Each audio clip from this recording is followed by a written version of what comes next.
Mi piace definirmi come un viandante che incontra persone, avvenimenti sulle strade del mondo, portando sulle spalle al tempo stesso una grande speranza e un velo di malinconia. La speranza che la vita di tutti i bambini del pianeta possa essere migliore e la malinconia per la situazione attuale della maggior parte dei bambini della Terra. E Axé. Axé non è una parola portoghese, Axé è una parola della lingua africana Yorubá che è stata portata dagli schiavi sulle coste del Brasile. E Axé significa l'energia positiva che permette che tutte le cose esistano.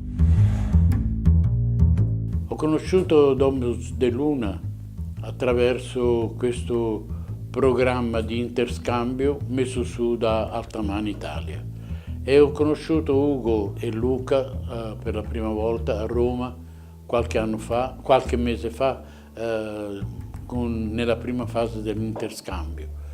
E subito dopo la presentazione di Ugo mi sono sentito profondamente in sintonia con le idee, con la pratica e soprattutto con i principi di Domus de Luna.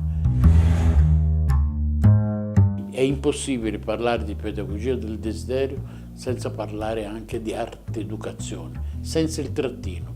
Arte educazione, un'unica parola, noi diciamo questo all'Axé per dire che è impossibile educare senza l'arte, la cultura, la bellezza e l'estetica.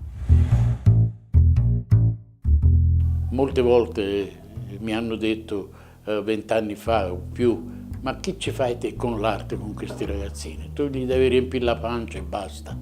Per cui oggi tutti parlano, tutti dicono arte, educazione. Io sono stato crocifisso, messo in croce perché volevo dare l'arte, la bellezza, l'estetica a questi bambini.